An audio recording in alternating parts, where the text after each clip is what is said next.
시간 다 함께 일어나서 하나님 앞에 신령과 진정으로 예배함으로 나아가도록 하겠습니다.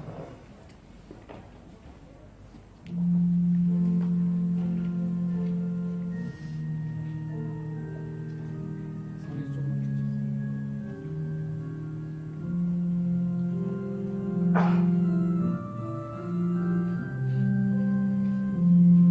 지극히 높은 주님의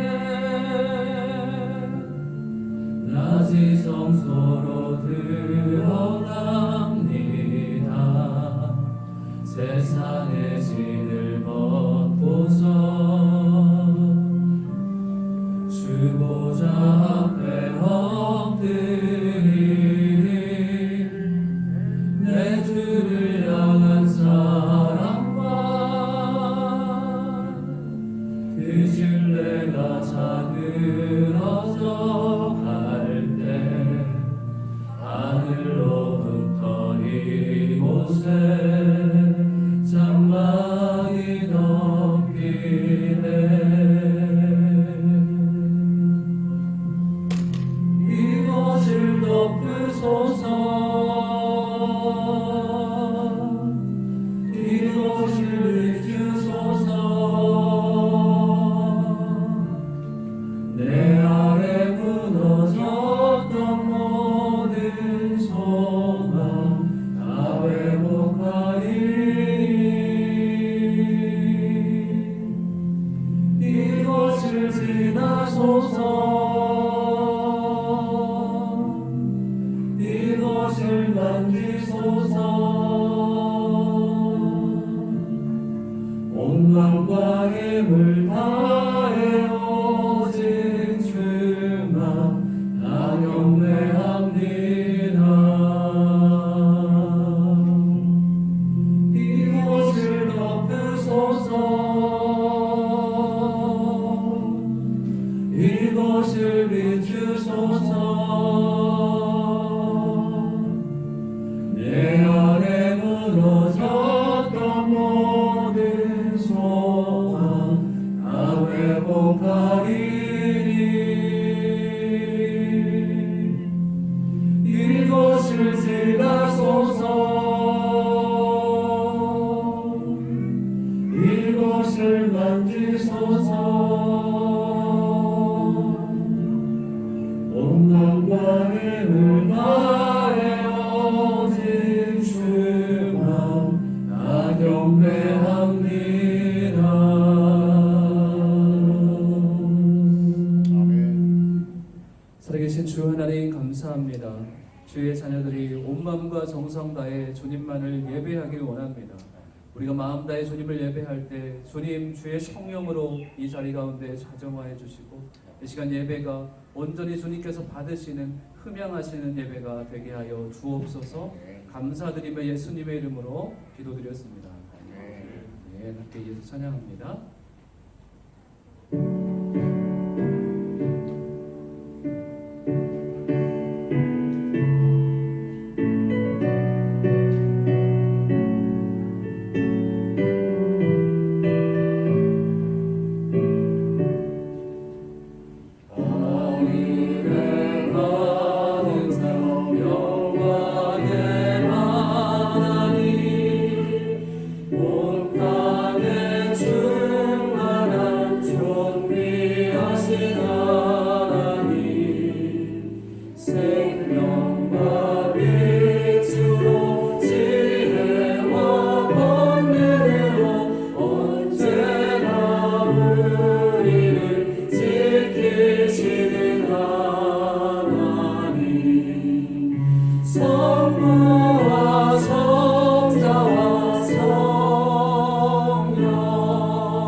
사랑이 넘치는 자비하신 하나님, 은혜가 풍성한 구원의 하나님, 참 야훼의 심령에 평안을 주시옵고 죄악과 허물을 용서하여 주소서.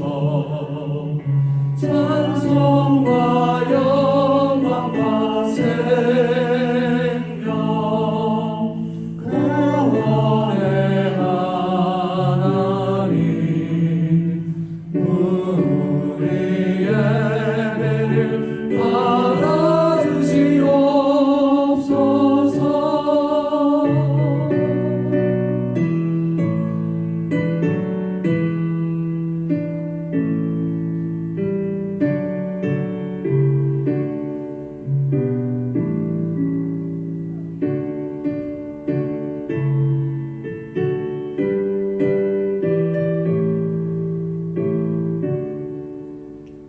연약한 심령을 굳게 세워주시고 우둔한 마음을 지혜롭게 하시고 주의 뜻 받들어 참되게 살아가며 주 말씀 따라서 용감하게 하소서. 권능과 지혜와 사랑 은혜의 하나님, 우리 예배를 받아주시옵소서. 주 앞에 나올 때 우리 마음 기쁘고 그 말씀 힘내어 새 희망이 솟는다. 고난도 슬픔도 이기게 하시옵고 영원에 잇대어 살아가게 하소서. 우리의 자랑과 기쁨 생명의 하나님, 우리 예배를 받아주시옵소서.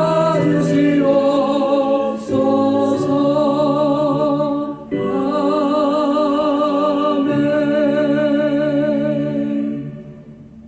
자리 앉아서 이어서 찬양하겠습니다.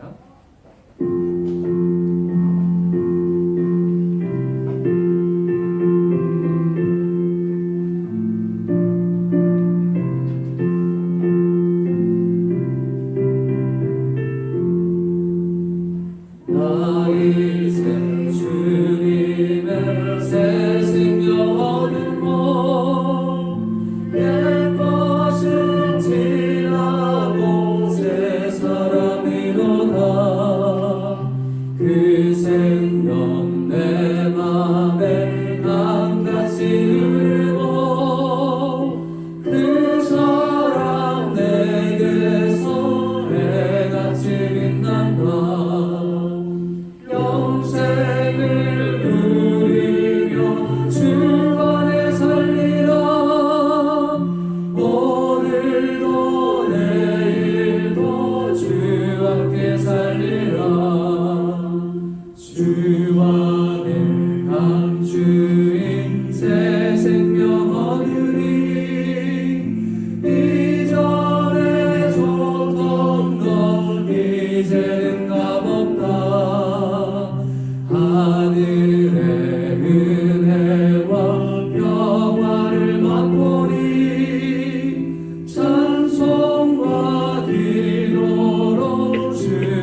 만나고 나를 이겨내신 주님의 마음 온 마음이라 주님의 마음 온바다 살면서 주를 거룩하신 나도 이르리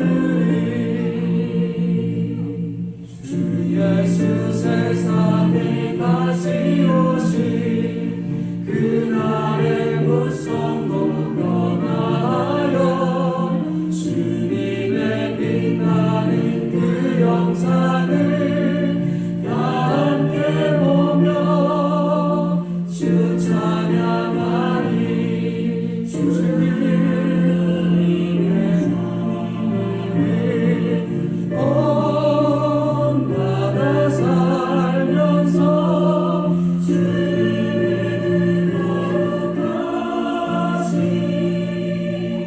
나도 이르리.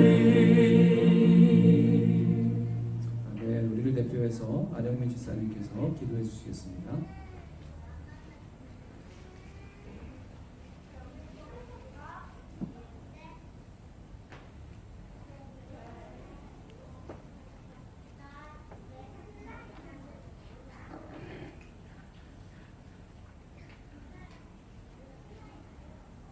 네, 다 같이 기도드리시겠습니다.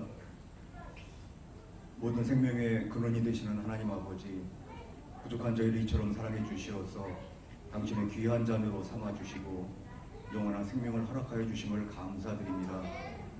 지나간 한 주간도 세상 나가 사는 동안 늘 지켜보아여 주시다가 이 오후에 믿음의 형제자매들로 하여금 이렇게 한자리에 모여서 주님의 말씀을 통해 힘을 얻고 찬양과 예배로 주님께 영광 돌리게 하여 주시니 또한 감사드립니다. 이 시간 우리의 연약함과 우매함을 고백합니다.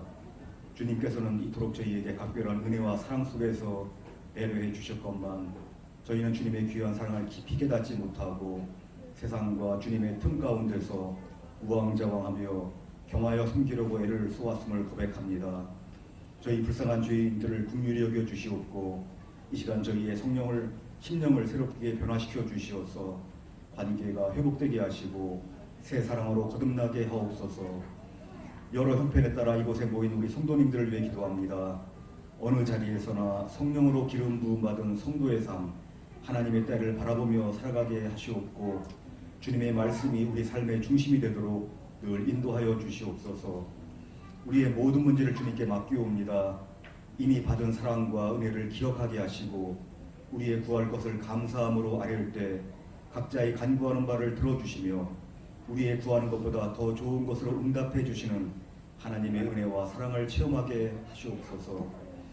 주님의 크신 뜻이 있어 이곳 루아이스의 주님의 몸된 교회를 세우게 하시고 이끌어 주심을 감사드립니다. 우리 루아이스 온누리교회가 소망의 복음을 굳게 잡아가며 하나님 나라 확장하는 데 귀히 쓰임받는 교회로 성장하도록 인도하여 주시옵소서. 아울러 해외 방방곡곡에 파송되어 위험하고 어려운 환경에서도 복음 전파의 사역에 헌신하고 계신 많은 선교사님들과 그 가족들의 건강과 안전도 늘 지켜보호하여 주시옵소서. 우리나라 대한민국을 위해 기도합니다. 전쟁의 폐허 가운데 하나님의 은혜로 우뚝 설 수 있었던 우리나라를 긍휼히 여겨 주시옵소서. 향후 5년간 우리나라를 이끌고 나갈 대통령이 새로이 선출되어 새로운 행정부가 국정을 시작한 지 이제 2달이 되어갑니다. 할 일 많은 이 정부를 축복하여 주시어서 한강의 기적과 한반도 신화를 재창조하게 도와주시옵소서. 모든 국정을 운영함에 있어 정직하고 투명성을 확보하며 국내외적으로 산적해 있는 난제를 잘 해결하고 도약의 발판을 마련하게 하옵소서. 그리하여 나라의 안보와 경제가 굳건해지며 우리 대한민국이 땀 흘려 노력하면 성공의 기회가 보장되는 희망의 나라, 전 세계에 선한 영향력을 끼치는 선교와 경제대국으로 거듭나게 하옵소서. 단위에 세우신 주님의 사자를 위해 기도합니다. 영육간의 강건함과 성령 충만함을 허락하시며 영적으로 늘 깨어서 주님과 동행하게 하옵소서. 늘 새심을 얻는 가운데 주님의 사역을 잘 감당토록 인도하시고 내주하시는 사모님과 서연에게도 늘 건강함과 축복을 함께하여 주시옵소서. 이제 주님의 말씀을 전하실 때 우리 마음을 열게 하시고 아멘으로 화답하게 하시며 그 말씀을 통해 성령님께서 우리 마음 가운데 뜨겁게 역사하심을 깨닫게 하여 주시옵소서. 한 주간 세상에 나가 사는 동안에도 우리에게 맡겨진 소명을 기쁨과 감사함으로 잘 감당케 하시고 일상생활 가운데에서도 주님의 은혜와 평강을 체험하는 가운데 성령의 능력으로 승리하는 한 주간 되게 하옵소서. 감사드리며 모든 말씀 우리 주 예수 그리스도 이름으로 기도드렸사옵나이다. 할렐루야. 우리 옆에 보고 같이 인사했으면 좋겠습니다. 잘 오셨습니다. 반갑습니다. 주님의 사랑으로 환영합니다. 네, 우리 손을 쭉 뻗어서 찬양하며 같이 축복하도록 하겠습니다. 성도의 모습 속에.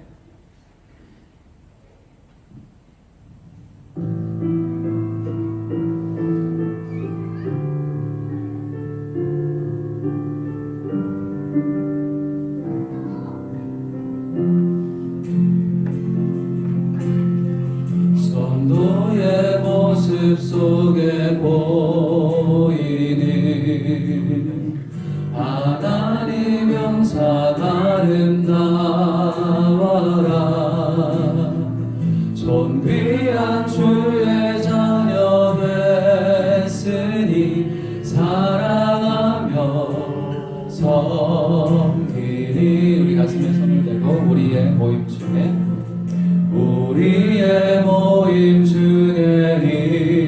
임하신 하나님 영광 아름다워라. 존귀한 왕이 여기 계시니 사랑하며 섬기리. 네, 사랑을 축복합니다. 감사합니다. 오늘 예배 후에 새가족 3주차 교육이 있고요. 예배 후에 또 우리 순모임 또 진행해 주시면 감사하겠습니다. 오늘 우리에게 주신 하나님 말씀 같이 볼 텐데요. 로마서 12장 1절부터 8절까지 말씀입니다. 로마서 12장 1절부터 8절까지 말씀 같이 먼저 읽겠습니다. 그러므로 형제들이여, 내가 하나님의 자비하심으로 여러분에게 권합니다. 여러분의 몸을 하나님께서 기뻐하시는 거룩한 산 제물로 드리십시오. 이것이 여러분이 드릴 영적 예배입니다. 여러분은 이 세대를 본받지 말고 오직 마음을 새롭게 함으로 변화를 받아 하나님의 선하시고 기뻐하시고 온전하신 뜻이 무엇인지 분별하도록 하십시오. 나는 내게 주신 은혜를 힘입어 여러분 각 사람에게 말합니다. 여러분은 마땅히 생각할 그 이상의 생각을 품지 말고 오직 하나님께서 각 사람에게 나눠주신 믿음의 분량대로 분수에 맞게 생각하십시오. 우리가 한 몸에 많은 지체를 가졌으나 모든 지체가 같은 기능을 하는 것이 아닙니다. 이와 같이 우리 많은 사람들도 그리스도 안에서 한 몸을 이루었고 각 사람은 서로 지체가 됐습니다. 우리는 우리에게 주신 은혜를 따라 서로 다른 은사를 받고 있습니다. 만일 예언이면 믿음의 분량대로, 섬기는 일이면 섬기는 일로, 가르치는 사람이면 가르치는 일로, 권면하는 사람은 권면하는 일로, 구제하는 사람은 순수한 마음으로, 지도하는 사람은 부지런함으로, 긍휼을 베푸는 사람은 기쁜 마음으로 해야 합니다. 아멘. 기도하겠습니다. 주님 감사합니다. 이 시간도 주의 성령께서 우리 가운데 꼭 필요한 말씀들을 들려주시기를 원합니다.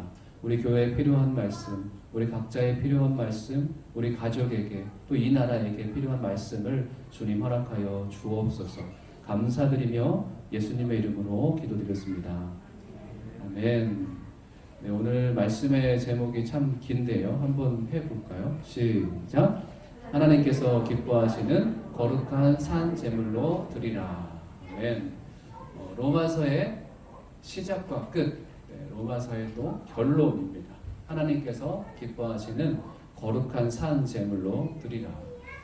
드디어 저희가 12장에 왔습니다. 우리 1장부터 11장까지는 뭐라고 했습니까? 1장부터 8장까지는 복음에 대해서 또 믿음에 대해서 어떻게 우리가 구원을 받는 것인지 정확히 사도 바울이 설명을 했다고 했습니다. 그리고 9장부터 11장까지는 이스라엘이라는 측면에서 이스라엘 백성들을 어떻게 하시겠습니까? 그들 또한 하나님께서 구원할 것이다 라는 측면에서 9장부터 11장 동족을 사랑하는 마음에서 사도 바울이 9장부터 11장까지 쓴 것이죠. 11장까지는 이론적인 부분이었다면 이제 12장부터는 무엇입니까? 우리의 행동, 믿음에 따라서 우리의 삶이 어떠해야 되는지, 행동이 어떠해야 되는지를 12장부터 설명해 주고 있습니다. 로마서 설교가 지금 몇 번째인지 기억하십니까? 당연히 기억하지 않으시겠죠. 26번이나 설교를 했습니다. 그리고 오늘이 27번째 설교예요. 저도 로마 설교를 계속 이렇게 이어가기가 쉽지 않을 거라고 생각했는데 감사하게도 계속 설교를 28번이나 했고 한 30번, 32~33번이면 로마서 설교가 전체를 한번 저희가 말씀을 예배를 통해서 말씀을 다 듣는 것 같습니다. 그런데 우리가 26번이나 지금 로마서 설교를 들었거든요. 로마 설교 들으면서 여러분의 삶이 많이 나아지셨습니까? 여러분의 믿음이 성숙하셨습니까? 하나님 앞에서 여러분의 삶이 많이 변했습니까? 저는 확신합니다. 제가 26번 설교한 것보다 여러분이 로마서를 가만히 앉아서 26번 하나님께 주신 성령의 도우심을 따라서 쭉 읽어간다면 어쩌면 설교를 듣는 것보다 훨씬 더 하나님을 더 깨닫게 되고 알 수 있고 복음대로 어떻게 살아야 되는지 알 수 있을 것이라고 확신을 합니다. 우리가 왜 그렇다면 계속 설교를 듣는가? 설교를 통해서 우리 각 공동체에 주시는 하나님의 말씀이 있기에 그 가운데 이 예배 가운데 주시는 말씀이 우리 가운데 들려질 수 있기에 우리가 설교를 듣는 것이죠. 어쨌든 우리가 복음에 대해서 정말로 많이 들었습니다. 우리가 로마서만 들었습니까? 로마서뿐만 아니라 다른 여러 가지 말씀들 그리고 또 유명한 목사님을 통해서 많은 말씀들을 들었습니다. 정기적으로 저희가 교회도 다닙니다. 이곳에 계신 분들은 주의를 지키시는 분들입니다. 주의를 지키는데도 불구하고 우리가 예수님을 영접하고 성경 공부도 하고 많은 것들을 하는데 우리가 정말 성장하고 있는가? 성숙하고 있는가? 인터넷에 수많은 설교에 노출이 되지만 들은 만큼 그 지식이 쌓이는 만큼 내가 복음으로 정말 살아가고 있는지 그것을 한번 자기 자신에게 질문을 해봐야 됩니다. 가분수 신앙이라고 합니다. 아는 것은 점점 많아지는데 우리의 행동은 하나님을 아는 행동이 아닌 것이죠. 들은 만큼 지식으로 들은 만큼 아는 만큼 복음으로 살아가고 있지 않는 모습. 그럼에도 불구하고 호세아 선지자는 얘기했습니다. 그러므로 우리가 여호와를 알자 힘써 여호와를 알자. 행동하기에 앞서서 우리가 복음을 제대로 이해해야 되고 믿음이 무엇인지 알아야 하겠기에 하나님이 누구신지 예수님이 누구신지 성령님이 누구신지 알아야 하겠기에 우리가 여호와를 알자 힘써 여호와를 알자라고 하는 것입니다. 저는 이 하나님을 아는 믿음과 삶에 대해서 생각을 하면 항상 신학교 대학교 때 신학대학을 다닐 때 우리 교수님 한 분이 항상 생각납니다. 그분은 믿음은 삶이다라고 항상 얘기를 하셨어요. 물론 그분은 좀 복음주의적인 진영에 있는 그분이 아니라 좀 자유롭게 신앙생활하는 그쪽 진영에 있는 신학자 교수님이셨지만 항상 강조하는 것은 복음은 무엇입니까? 믿음은 무엇입니까? 자기의 삶이다라고 항상 강조하셨습니다. 12장부터 바로 그것을 얘기하고 있습니다. 복음을 어떻게 살아낼지 우리 자신에게 한번 여러분 질문해 보십시오. 저기 여러분 자신에게 마음속으로 한번 얘기해 보십시오. 나는 복음을 제대로 살아내고 있는가? 사도 바울이 그래서 우리에게 권면합니다. 12장 초반부터 로마서의 결론에 해당되는 핵심에 해당되는 가장 중요한 것을 12장 1절에 바로 사도 바울이 얘기하는데요. 우리 1절 말씀 다시 한번 읽도록 하겠습니다. 1절입니다. 외우신 분도 계시죠? 읽겠습니다. 시작. 그러므로 형제들이여 내가 하나님의 자비하심으로 여러분에게 권합니다. 여러분의 몸을 하나님께서 기뻐하시는 거룩한 산 제물로 드리십시오.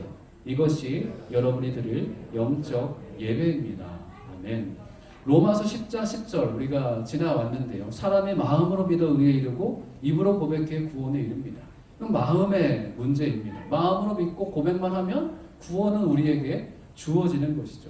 그래서 여기 있는 모든 분들은 제가 다 알고 있습니다. 이미 예수님을 마음으로 믿고 입으로 고백했기에 우리는 구원을 받은 것입니다. 누구나 값없이 이렇게 구원을 받는 것이죠. 그런데 사는 것은 어떨까요? 삶은 어떨까요?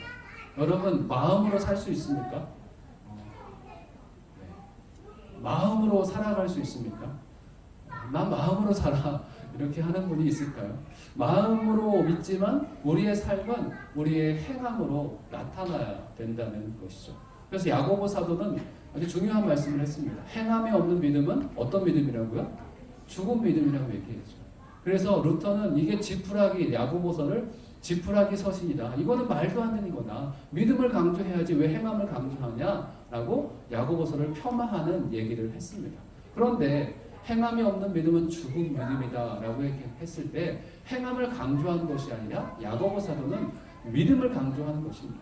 행함이 없는 믿음은 죽은 믿음이기에 여러분이 진짜 믿음이 있다면 여러분은 진짜 행함이 여러분 삶 가운데 나타나게 됩니다. 그래서 동전의 앞 뒷면처럼 앞에는 믿음이고 앞에는 또 뒤에는 행함입니다. 믿음과 행함이 분리되는 것이 아니라 믿음과 행함이 함께 역사하는 것이죠. 그래서 크리스천들의 삶은 믿음에서 멈추지 않습니다. 믿었다면 어떻게 합니까?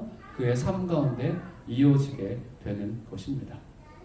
바람은 공기의 이동이라는 것을 우리가 잘 알고 있습니다. 눈에 보이지 않습니다. 믿음도 눈에 보이지 않듯이 눈에 보이지 않습니다. 그런데 보이지 않는 공기가 이동합니다. 이동하는 것을 어떻게 알고 있습니까? 지금 여기 옆에를 보시면 나무가 지금 어떻게 하고 있습니까? 나무가 지금 흔들흔들 거리고 있죠. 바람으로 인해 지금 나무가 흔들리고 있는 것입니다. 사람이 밀어서 흔들리는 것이 아니라 바람이 불기에 공기 이동이 있기에 지금 나무가 흔들리고 있는 것입니다. 그리고 이 사막 지형에서는 모래바람을 통해서 바람이 얼마나 센지를 알 수 있습니다.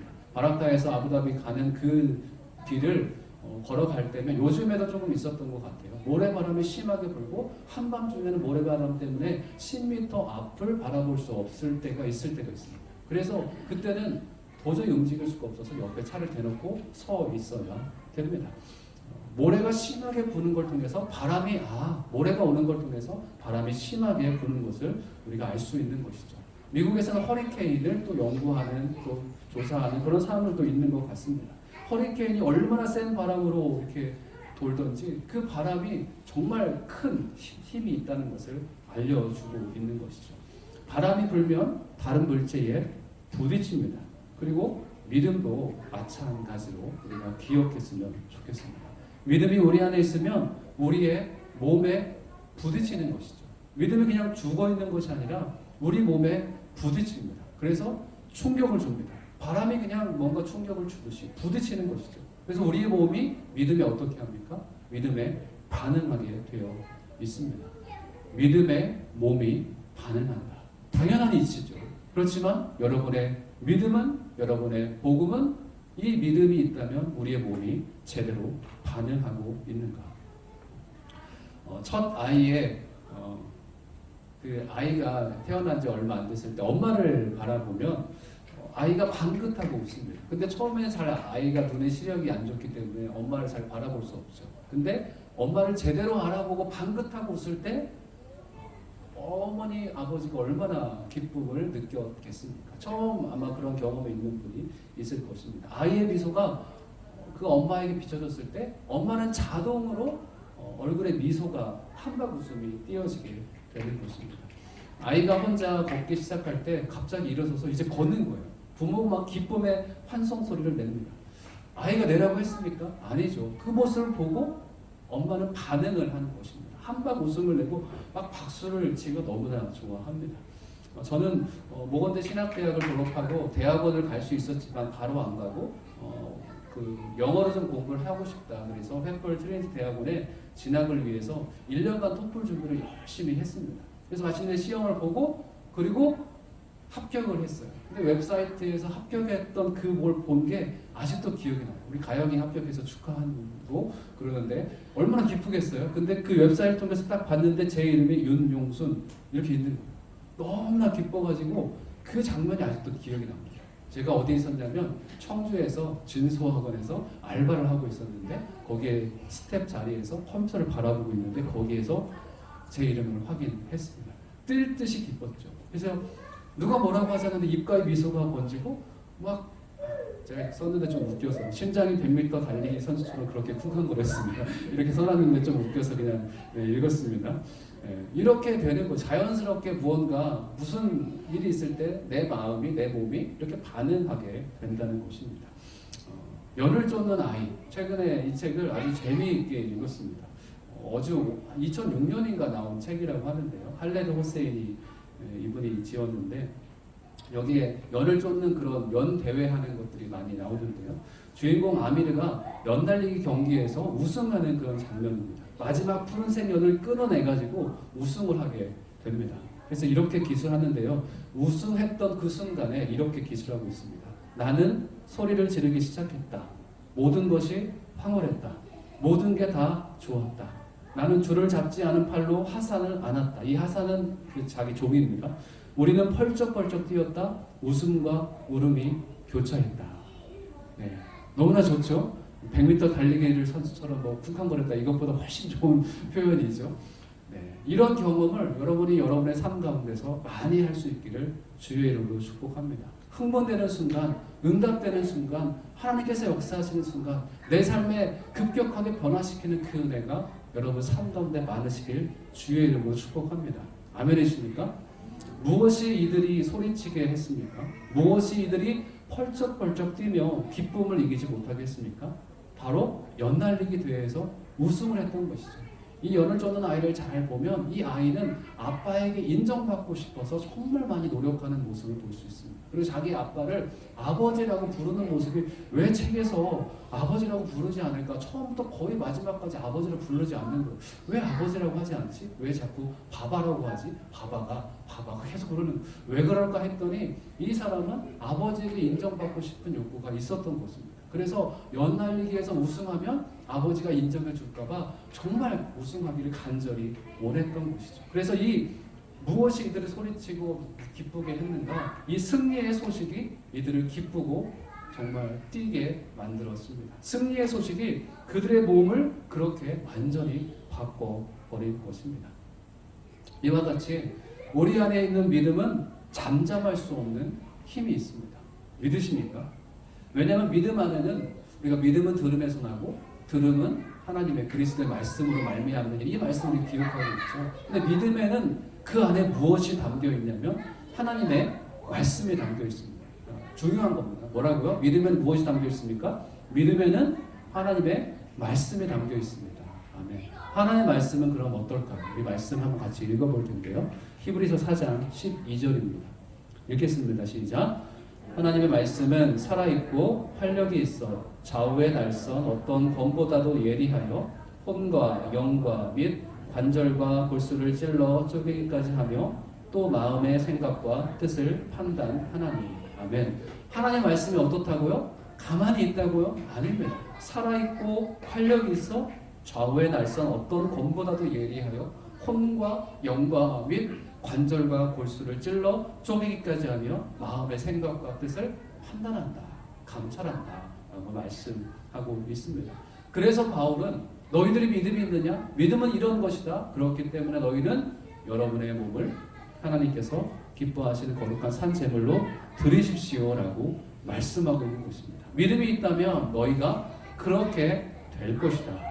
하나님께서 기뻐하시는 것을 말하고 있습니다. 거룩한 산 제물에 대해서 지금 바울은 얘기하고 있습니다. 크리스천들은 어떤 사람들입니까? 한마디로 얘기하면 하나님께서 기뻐하시는 것을 하는 사람. 여러분 크리스천입니까? 그러면 네, 저는 크리스천입니다. 한번 대답해 보셨으면 좋겠습니다. 여러분은 크리스천입니까? 네, 그렇다면 하나님께서 기뻐하시는 것을 하십니까? 네, 저는 하나님께서 기뻐하시는 것을 합니다. 그것을 하고 싶습니다. 정말 하나님께서 원하시는 것을 내 인생 가운데 펼치고 싶습니다. 그리스도의 사람이라면 당연히 우리는 무엇을 위해서 힘씁니까? 하나님께서 기뻐하시는 것을 위해서 힘씁니다. 하나님을 사랑한다면, 그죠? 하나님을 사랑한다면 그렇게 애쓰는 것이죠. 거룩한 산 제물로 드리는 것은 무엇이 생각나십니까? 제물이라는 것 때문에 제사에 대해서 우리가 생각할 수 있습니다. 우리의 몸을 먼저 어떻게 하라고요? 거룩하게 구별해서 제물로 드려야 됩니다. 그래서 구약에서도 눈먼 것, 상한 것 이런 것을 하나님 앞에 제물로 드리는 것이 아니라 가장 좋은 것으로 하나님 앞에 제물로 드려야 했습니다. 그래서 우리에게 하나님께서 요구하시는 것은 무엇인가? 우리의 거룩함인 것이죠. 우리의 상하고 우리의 정말 불결한 그 모습들을 하나님 앞에 드리는 것이 아니라 거룩한 모습, 성도로서의 그 거룩한 모습을 유지해서 하나님 앞에 드려야 되는 것이죠. 거룩이 무엇인지 우리 너무나 잘 압니다. 세상과 구별된 그런 삶입니다. 세상과 구별된 모습으로 하나님 앞에 살아가는 것입니다. 하나님 앞에 속한 자로, 하나님께 속한 자로 하나님께 드릴 수 있어야 합니다. 그것이 바로 우리는 거룩이라고 얘기할 수 있는 것이죠. 그런데 거룩한 재물이라고 하는데 거룩한 죽은 재물이라고 하지 않고 뭐라고 얘기하고 있습니까? 거룩한 산 재물이라고 얘기하고 있습니다. 보통 짐승을 구약 제사에서 어떻게 했습니까? 짐승을 다 죽였습니다. 죽여서 하나님 앞에 제물로 드렸습니다. 그런데 바울은 죽은 제물로, 거룩한 죽은 제물로 하나님 앞에 드리십시오 라고 바울은 얘기하고 있지 않습니다. 거룩한 뭐라고요? 산 제물로 드리라라고 말씀하고 있습니다. 우리의 예배는 구약의 제사와는 다른 것을 우리가 인식해야 된다는 것이죠. 우리의 예배는 살아계신 주님께 우리의 온 마음과 힘을 다해 주님을 높이는 것입니다. 주님께서 우리의 경배를 받으시고 우리가 우리 예배 가운데 주님께서 임재해 주시고 하나님의 거룩을 때때로 우리가 느끼도록 이 예배 가운데 하나님께서 알려주시는 것이죠. 그래서 우리 몸을 산 제물로 드리는 것, 이거 도대체 무엇을 얘기할까? 내가 분명 제사 드릴 때 그 제물처럼 죽어져야 되는데 왜 바울은 산 제물이라고 얘기를 했을까? 여기에서는 기독교의 핵심을 얘기하고 있는 것을 우리가 한 번 더 생각해야 됩니다. 거룩한 산 제물로 드리라는 것은 이 안에 기독교의 핵심이 담겨 있습니다. 그것이 무엇입니까? 바로 죽음과 부활입니다.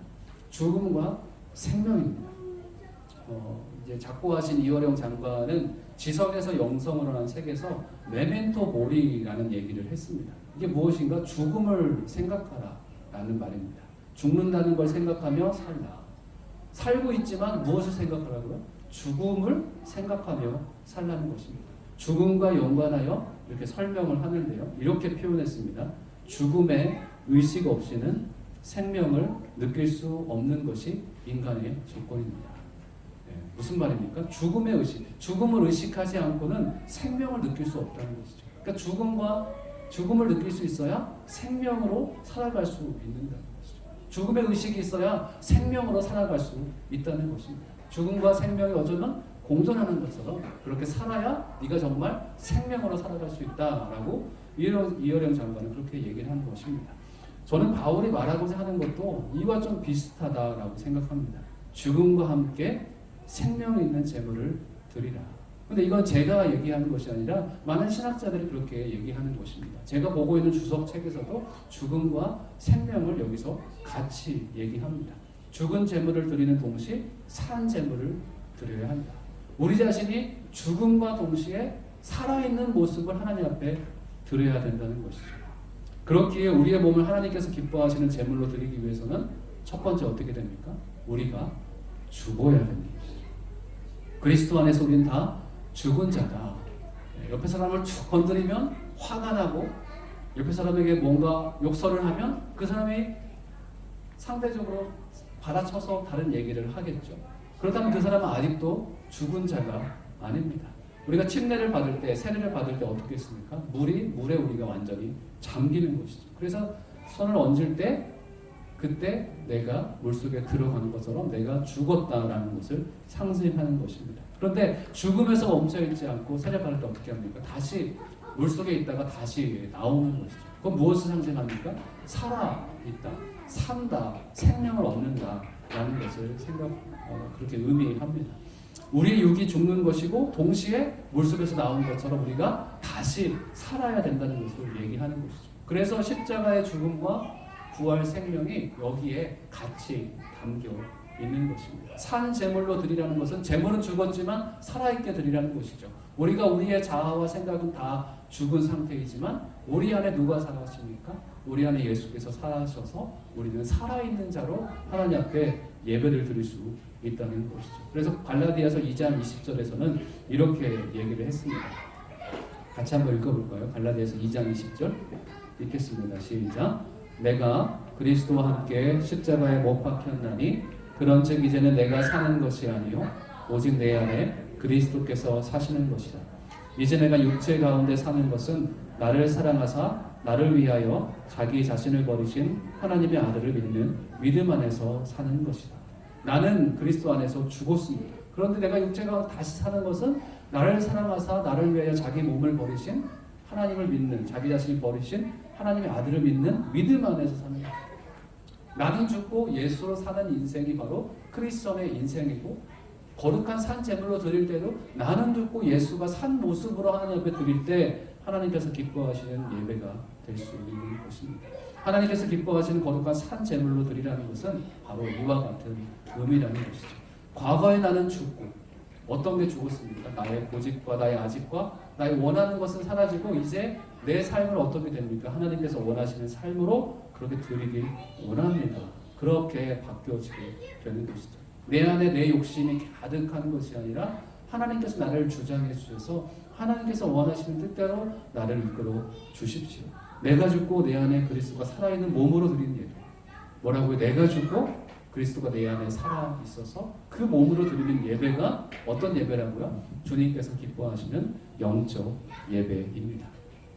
우리가 성전에 매주일 나옵니다. 그리고 주 말씀을 읽으면서 주 앞에 가까이 가는 것 같습니다. 그런데 말씀을 읽으면서도 내 생각, 내 주장이 죽어지지 않는다면 하나님은 내 안에서 생명으로 역사할 수 없습니다. 내가 죽고 예수가 살 때 우리 영적 예배를 드릴 수 있고 하나님께서 기뻐하시는 삶을 살아갈 수 있는 것입니다. 우리 2, 3절 말씀 읽을 텐데요. 오늘 말씀에 또 중요한 말씀 가운데 하나인데요. 2절과 3절 말씀입니다. 같이 읽겠습니다. 시작. 여러분은 이 세대를 본받지 말고 오직 마음을 새롭게 함으로 변화를 받아 하나님의 선하시고 기뻐하시고 온전하신 뜻이 무엇인지 분별하도록 하십시오.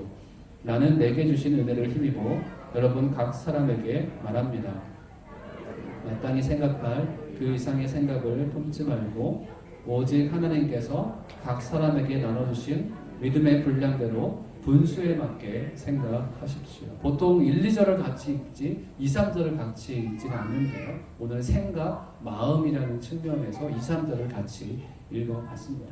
이 세대를 본받지 말라라고 말씀합니다. 세상은 분명히 교회와는 다른 가치관, 세계관을 가지고 있습니다. 세상에 가는 길은 기독교와 극명하게 다른 것이 사실입니다. 세상은 이익을 추구하지만 그리스도인, 기독교는 희생하는 것, 이익보다 사랑의 희생을 강조합니다. 또 세상은 예수님의 이름을 철저히 거부하려고 합니다. 그런데 우리는 무엇을 자랑합니까? 예수의 이름을 자랑합니다. 한번 따라서 해볼까요? 예수의 이름을 자랑합니다. 시작. 예수의 이름을 자랑합니다. 이것이 우리 믿는 사람들의 핵심입니다. 나는 예수의 이름을 자랑합니다. 나는 예수만이 나의 구원이심을 믿습니다. 이것이 믿는 자의 핵심 이건데 사도행전 4장 12절에서 이렇게 얘기하고 있습니다. 다른 이로서는 구원을 받을 수 없느니 천하 사람 중에 구원을 받을 만한 다른 이름을 우리에게 주신 일이 없음이라 하였다. 예수 이름만이 우리에게 생명인데 오늘날에는 예수 믿는 사람들조차도 우리가 마지막에 기도 끝날 때 뭐라고 기도합니까? 예수님의 이름으로 기도합니다. 이 기도를 하기 싫어해서 다른 신들의 이름으로, 모든 신들의 이름으로 그렇게 기도하는 것을 마지막 설교 끝에 영상을 같이 다른 목사님의 설교를 잠깐 보도록 할 텐데요. 그런 일들이 이 땅 가운데 벌어지고 있습니다. 기독교인이지만 목사지만 예수 이름을 부끄러워하는 세상이 점점 되어가고 있는 것이죠. 우리의 마음과 생각이 이전과는 달라져야 한다라고 주님께서 말씀하십니다. 나의 생각이 아닌 주 생각으로 가득해야 합니다. 나의 생각으로 가득하면 우리 세상과 구별될 수 없습니다. 나의 생각에 말씀이 계속 채워지고 하나님의 성령의 생각이 계속 채워질 때 우리 세상과 구별된 하나님의 사람이 될 수 있는 것이죠. 야고보 기자는 이렇게 얘기합니다. 가늠한 여인들아 세상과 벗된 것이 하나님과 원수됨을 알지 못하느냐. 그런즉 누구든지 세상과 벗이 되고자 하는 자는 스스로 하나님과 원수되는 것입니다. 세상과 우리는 결코 벗이 될 수 없다는 것이죠. 세상을 본받지 말라라고 정확하게 말씀하십니다. 이 말씀에 대한 부분은 설교 끝에 영상을 통해서 우리가 한번 같이 봤으면 좋겠고요. 오늘 4절부터 8절까지 말씀은 이제 마지막 절 4절부터 8절에서 무엇을 얘기하고 있냐면 우리가 그리스도인으로서 한 몸이 된 지체의 역할에 대해서 얘기를 하고 있습니다. 그래서 교회에는 여러 가지 역할을 하는 분들이 있는 것이죠. 목사로서 앞에서 설교하는 성도도 있고 우리 장로님들이 순장님이 계셔서 여러분들을 케어하고 양육하는 또 목양하는 그런 역할도 있을 수 있어요. 또 뒤에서 아무도 모르게 섬기는 분들도 있을 수 있어요. 이런 것들을 7가지 은사로 여기에서 얘기를 하고 있는데요. 이거는 좀 빨리빨리 넘어갔으면 좋겠는데요. 우리 4절 말씀에 4절부터 8절까지인데 5절부터 같이 보도록 하겠습니다. 5절이 뭐라고 나와 있습니까? 이와 같이 우리 많은 사람들도 그리스도 안에서 한 몸을 이루었고 각 사람 서로 지체가 되었다라고 얘기하는 것이죠. 지금 여기가 그리스도 안에서 한 공동체, 한 몸이 되었고 각자가 지체라고 얘기를 하고 있는 것이죠. 그리고 6절 말씀에 우리는 우리에게 주신 은혜를 따라 서로 다른 은사를 갖고 있습니다. 우리가 다 다르다는 것이죠. 만일 예언이면 믿음의 분량입니다. 예언은 미래의 일을 보는 것입니까? 성경에서 얘기하는 예언은 미래의 일을 보는 것은 극소수이고 예언은 하나님의 말씀을 알아서 그 말씀을 전달해 주는 것, 그것을 예언이라고 얘기합니다. 근데 어떻게 합니까? 믿음의 분량대로 하나님 말씀을 하나도 모르면서 자기 마음대로, 이건 제가 표현을 이렇게 합니다. 짓거리여서는 이게 하나님 말씀이 될 수 없는 것이죠. 근데 하나님 말씀을 잘 알고 있고 하나님 뜻이 무엇인지 잘 아는 상태에서 누군가가 어려운 가운데 있을 때 그 말씀을 잘 전달해 주는 겁니다. 하나님께서 이 말씀을 주기를 원하십니다. 라고 얘기했을 때 자기 뜻대로 얘기하지 않고 성령의 감동으로 얘기한다면 그것은 예언이죠. 그 예언의 은사가 있는 사람들입니다. 예언의 은사가 있는 사람들은 어떠합니까? 말씀을 정말로 많이 사랑합니다. 목사가 예언의 은사가 없으면 목사를 그만둬야 됩니다. 말씀을 가르치는 사람이 예언의 은사가 없으면 그 사람은 말씀을 절대 가르칠 수 없습니다. 왜냐하면 예언은 사사로이 하는 것이 아니기 때문에 하나님께서 나에게 말씀을 주셔야 그 말씀으로 누군가를 권면할 수 있기 때문에 그렇습니다. 예언은 그렇게 하는 것이고요. 그 다음에요 7절 말씀에 섬기는 일이면 섬기는 일로. 여러분 잘 섬기십니까? 저는 섬기는 일에는 약한 것 같아요. 각자에게 다른 은사를 주셨다고 했죠. 근데 원래 이 섬기는 일은 식사, 시중 등은 노예의 일이라고 합니다. 그래서 노예의 일 같은 일인데도 불구하고 하나님께서는 이것을 뭐라고 합니까? 은사라고 얘기하는 것이죠. 노예의 일 같이 누군가를 이렇게 하지만 섬기지만 그것 또한 하나님께서 귀하게 보시는 은사입니다. 이거를 잘하는 단체가 있습니다. 에젤 선교회라고. 에젤 선교는 돕는 선교회죠.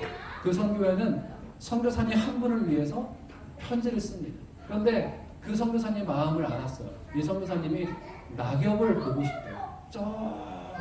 낙엽이 없는 곳에 살다 보니까 한국의 가을에 그 낙엽 단풍잎을 보고 싶은 거예요. 그래서 그걸 어떻게 했는지 편지 봉투에 한국에 있는 낙엽을 잘 모아가지고 편지 봉투 안에 넣어서 선교사님께 편지를 보내드렸어요.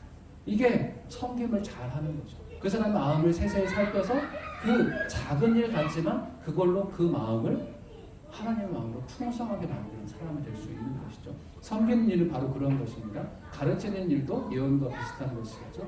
잘 가르친 사람이 있습니까? 없습니까? 가르치려고 하다가 화가 나서 손부터 올라가는 사람이 있는가 하면 잘 설명해주고 도와주는 사람이 있습니다. 가르치는 은사가 있는 것이죠. 우리 교회에서도 그런 가르치는 은사가 있었으면 좋겠고요. 권면하는 사람이 있습니다. 권면은 특별히 위로를 얘기합니다. 남들이 슬픔을 당하고 있을 때 그 사람이 오면 전화가 위로가 안 돼. 근데 권사님이 가서 자리에 앉아있으면 위로가 돼요. 그런 위로의 은사가 우리 안에 있다는 것이죠. 구제하는 사람. 구제하는 사람은 근데 단서를 달고 있습니다. 누군가를 국률이 구제하는 거 돕는 것이죠. 근데 어떻게 하는 겁니까? 순수한 마음으로 구제를 했으니까 나한테 돌아오겠지. 하나님 앞에도 마찬가지입니다. 하나님 앞에도 내가 구제를 했으니까 하나님 앞에 내가 복을 받겠지. 아니요. 구제할 때는 순수한 마음이 없으면 그것은 구제가 아닙니다. 보상이 되는 것이죠. 그런 마음을 하라고 하고 있고요. 지도하는 사람은 어떻게 하라고 합니까? 부지런함으로. 앞에서 무언가를 하기 위해서는 그 사람이 정말 부지런해야 되는 것이죠. 그래서 장로의 자격에 대해서, 집사의 자격에 대해서 얘기할 때도 어떻게 얘기합니까? 가정을 잘 돌볼 줄 아는 사람, 그리고 자기 자신이 술에 임박이지 아니하고 자기 자신을 잘 절제하는, 여러 가지 자기 자신부터 가족 그리고 공동체로 확장되어 갑니다. 지도하는 사람은 바로 자기 자신부터 가족, 이렇게 순서적으로 자기 자신을 잘 돌보고 가족을 돌보고, 이런 순서가 있는 것이죠. 긍휼을 베푸는 사람도 어떤 마음으로 합니까? 기쁜 마음으로. 누군가 여러분이 돕고자 하는 마음, 그 사람이 정말 불쌍하고 힘들어 보였을 때 긍휼이 뭔가 베풀고 싶은 마음이 있을 때 내 안에 기쁜 마음이 없으면 여러분은 하지 마십시오. 왜냐하면 기쁜 마음으로 하지 않으면 그 긍휼을 베푼 걸로 인해서 내가 나중에 시험될 수 있습니다. 그 기쁜 마음은, 우리는 한국말 좋은 말이 있죠. 흥겨워함. 흥겨워함. 기쁨보다 더 있는 것 같죠? 긍휼을 베푸는데 주는 것은 내고 돈이 나가는 것은 나인데 내가 더 기쁜 거예요. 내가 더 너무나 흥이 나 있는 거일 때 누군가를 도울 수 있는 것입니다. 그것이 사도 바울이 권면하는 그런 일이라는 것이죠. 교회 안에 이런 은사들이 있고 에베소서에서 더 많은 은사들이 있습니다. 그렇지만 그 은사들이 최소한 우리 로아이스 온누리교회 성도들 가운데 이런 은사로 사람을 또 구제하고 권면하고 섬겨줄 줄 아는 그런 은혜가 있었으면 좋겠고요. 제가 왜 빨리 했냐면 생각보다 설교가 좀 길어졌더라고요. 그래서 마지막 영상 한 7분 정도짜리 영상을 볼 텐데요. 이 시대를 위해서 기도하며 기독교가 하나님 앞에서 어떻게, 정말 사도 바울이 이 세대 본받지 말라고 했는데 우리가 어떻게 이 세대를 본받지 말고 하나님을 본받으며 하나님 말씀대로 살아갈 것인지 생각하면서 이 영상을 말씀이거든요. 말씀 보고 같이 기도하도록 하겠습니다. 복음의 핵심 두 가지를 사도행전 1장 처음부터 말씀을 하고 있습니다. 예수의 십자가와 예수의 부활. 오늘날 기독교는 모든 것이 다 풍성한데 정말 있어야 될 두 가지, 성경이 말하고 있는 가장 중심적인 핵심, 십자가와 부활이 점점 사라지는 이런 시대를 맞이하고 있죠. 우리가 청교도라는 이름을 지금 가지고 있지만 청교도들이 피를 뿌리면서 증거했던 그 복음, 십자가의 복음이 사라지고 있지 않습니까? 우리가 종교 개혁가들의 후예라고, 개신교의 후예라고 우리가 부르고 있습니다. 그러나 개혁가들이 생명을 바쳐서 외쳤던 그 십자가의 복음이 점점 사라지고 있는 이런 시대, 선교지에서 모든 걸 다 이룬다 하더라도 십자가의 복음이 없다면 그들의 삶을 조금 윤택하게 해줄지는 모르지만 우리가 지나가고 난 자리에 예수의 생명, 예수의 십자가는 씨앗을 내리지 못하게 될 것입니다. 어느 때보다도 십자가의 복음이 간절히 사모되지 이런 시대, 지금 미국이 어떤 상황을 맞이하고 있을까요? 기독교 국가라는 이름은 참으로 옛날에 아주 과거의 향수 같은 이름이 되어버렸습니다. 지난해 조 바이든 대통령이 취임했을 때 미국이 아직 기독교 국가라는 이름으로 대통령 취임을 하게 되면 성령 위에 손을 얹고 선서를 합니다. 그리고 목회자가 축복 기도를 합니다. 지난해 했던 축복 기도의 마지막 부분을 한번 들어보시겠습니다. We pray for divine favor upon our President, Joseph R. Biden, and our First Lady, Dr. Jill Biden, and their family. In the strong name of our collective faith. Amen. 마지막 이름이 기억나십니까? In the strong name of our collective faith. 다양한 종교의 이름으로. 목사라는 타이틀을 들고 나와서 십자가의 복음 예수의 이름을 부끄러워하는 주장의 이런 시대가 되어버렸어요. 국회도 개원을 하기 전에 먼저 목사를 모시고 기도를 하고 난 다음에 국회 시작을 합니다. 지난해 2월에 국회 시작했을 때 임마누엘 클레브라는 목사님이 와서 기도했을 때였습니다. 기도 마지막 부분 한번 보시겠습니까? We ask it in the name of the monotheistic God, Brahma, and God known by many names, by many different faiths. Amen. Amen. 아멘. 남자 이름으로 A woman, 여자의 이름으로. We ask in the name of monotheistic God, not Jesus, Brahma. 유일신 브라마의 이름으로 기도하고 남자 이름, 여자의 이름. 목사입니다. 제가 저 자리에서 몇 년 전에 기도를 인도하게 되었어요. 이미 저에 대해서 외국인이기 때문에 신상 명세를 다 조사하고 저에게 기도에 대한 지침서를 보내옵니다. 그리고 다양한 종교가 있기 때문에 기독교적인 민감한 용어를 쓰지 말아 주세요. 그래서 제가 이전에 어떻게 기도했는지를 참 연구해 보았습니다. 미국의 국회 해마다 기록문들이 남아 있어요. 이전에는 삼일째 하나님을 높이고 당연히 예수 이름으로 기도를 하는데 점점 시간이 다가오면서 이제 예수 이름으로 기도하는 게 거의 사라져 버렸습니다. 당연히 삼일째 하나님의 이름을 높이고 예수 그리스도의 이름으로 기도를 하고 내려왔어요. 얼마나 많은 사람이 저에게 편지를 보내오고 이메일을 보내오고 전화를 해왔는지 모릅니다. 생방송으로 미국의 많은 사람들을 지켜보고 난 다음에 왜 다양한 종교가 있는 미국에서 예수 이름으로 기도하느냐 질책하는 사람 한 사람 없습니다. 모두가 국민이 지켜보는 가운데 예수 이름으로 기도해줘서 고맙다라는 칭찬이었어요.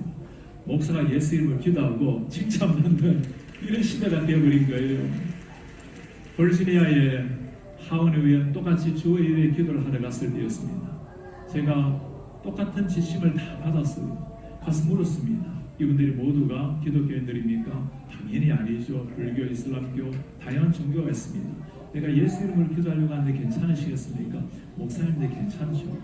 당연히 예수 이름으로 기도하고 내려오는데 그 모든 의원들이 다 힘을 내서 박수를 쳐요. 저는 그게 목사에 대한 예의인 줄 알았습니다.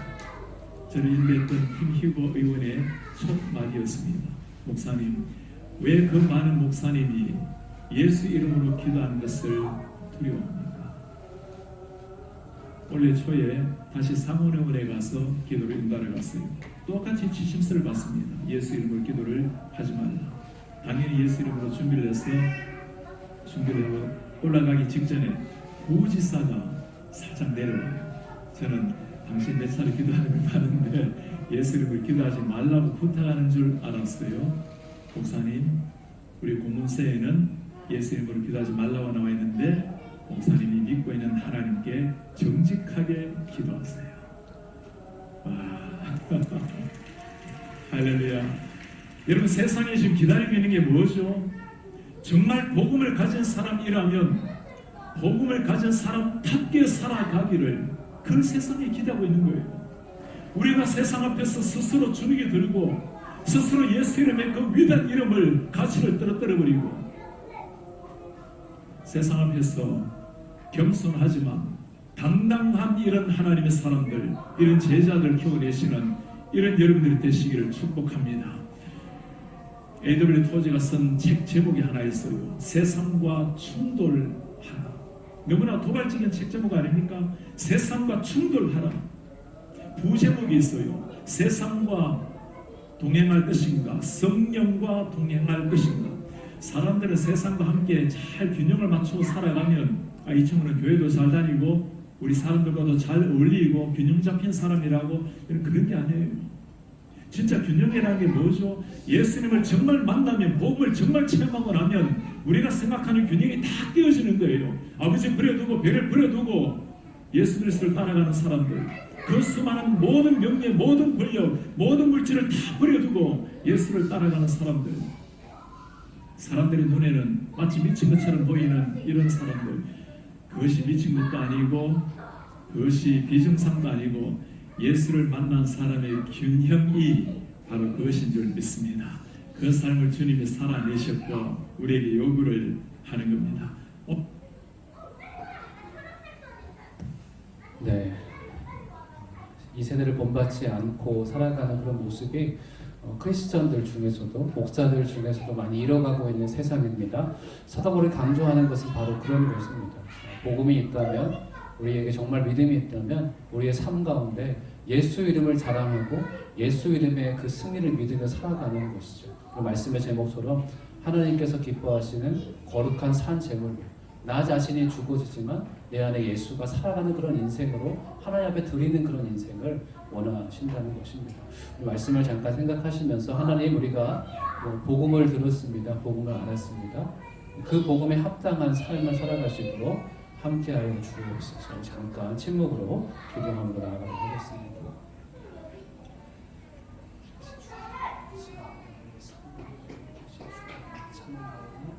나의 삶 주님 하나님의 기도에 하나님의 말씀을 신뢰하는 그 앞에 그렇게 하고 귀한 주님의 주시옵소서. 너희는 이 세대를 본받지 말고 오직 마음을 새롭게 하는 하나님과 하나님의 온전하시고 선하시고 말씀하시고 그 주님의 뜻 가운데 거하는 귀한 주의 백성들 우리를 주시옵소서. 그러면 내가 하나님의 모든 자비하시고 너희 몸을 하나님께서 기뻐하시는 것과 산증이 우리가 말씀하십니다. 하나님 이 땅 가운데 우리가 복음을 하나님 말씀 가운데 하나님 주신 들로 살게 하여 주옵소서. 살아계신 아버지 하나님 감사합니다. 사도 바울의 이 말씀을 통해서 우리가 또 다시 한번 복음을 알게 하시고 그 복음대로 살아가는 것이 무엇인지 또 배우게 하심을 감사합니다. 이 세대는 예수님을 거스르는 세대입니다. 예수님의 뜻대로가 아닌 세상의 이익과 목적대로 살아가는 세상입니다. 그렇지만 주님, 저희는 예수 믿고 예수가 우리 안에 계시는 주의 성령의 사람, 구원받은 사람입니다. 우리 또한 세상과 짝하지 않고 벅하지 않고 날마다 주와 동행하는 인생들 될 수 있도록 인도하여 주시옵소서. 우리 안에 복음이 있다면 그 복음이 우리의 몸에 부딪혀 우리의 몸을 움직이는 역사가 있게 하여 주시옵소서. 복음이 내 안에서 사장되는 것이 아니라 그 복음대로 역사가 일어나 내 안에 예수가 사시는 예수의 삶대로 살아가는 귀한 주의 백성들 될 수 있도록 인도하여 주시옵소서. 하나님, 우리는 연약합니다. 주의 성령께서 날마다 우리에게 주님의 영으로 주의 말씀으로 부어주셔야 우리가 주의 뜻대로 살아갈 수 있사오니 주여 우리와 함께 하시고 우리에게 날마다 힘주시고 주의 능력으로 역사하여 주시옵소서. 감사드리며 예수님의 이름으로 기도드렸습니다. 아멘. 함께 일어나서 같이 봉헌하도록 하겠습니다.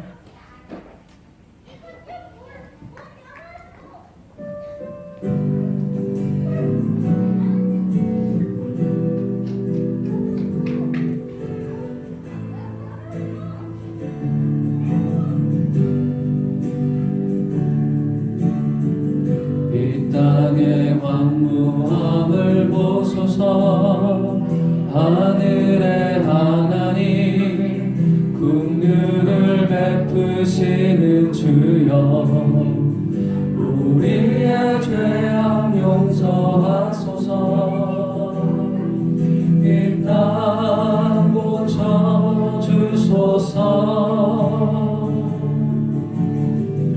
이제 우리 모두 하나 되어 이 땅에 무너진 기초를 다시 쌓을 때 우리의 우상들을 태우신 성령의 불이 마소서. 부흥의 물길 타오르게 하소서. 진리의 말씀 이 땅 새롭게 하소서. 은혜의 강물 흐르게 하소서. 성령의 바람 이제 불어와 주의 영광 가득한 새날 주소서. 주님 나라 이 땅에 임하소서. 은혜 물길 타오르게 하소서. 진리의 말씀 이 땅 새롭게 하소서.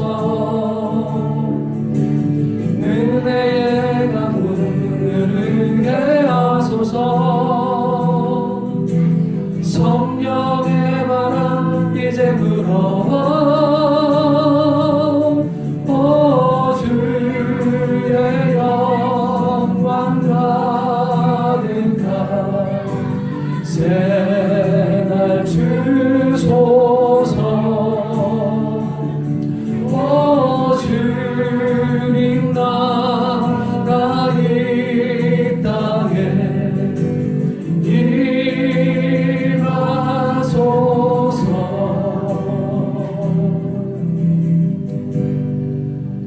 살아계신 아버지 하나님 감사합니다.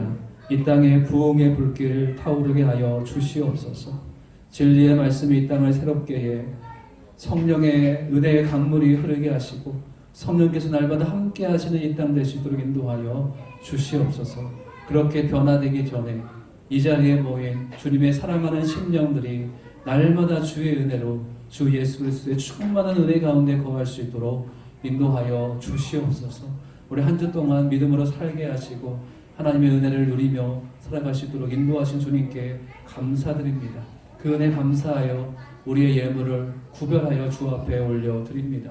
하나님께서 이 예물을 흠양하여 주시고 이 예물이 쓰이는 곳에 하늘나라의 확장이 있게 하시고 죽어가는 영혼들이 살게 하여 주시고 우리의 믿음 또한 주 안에서 날마다 담대해지고 강건해질 수 있도록 인도하여 주시옵소서.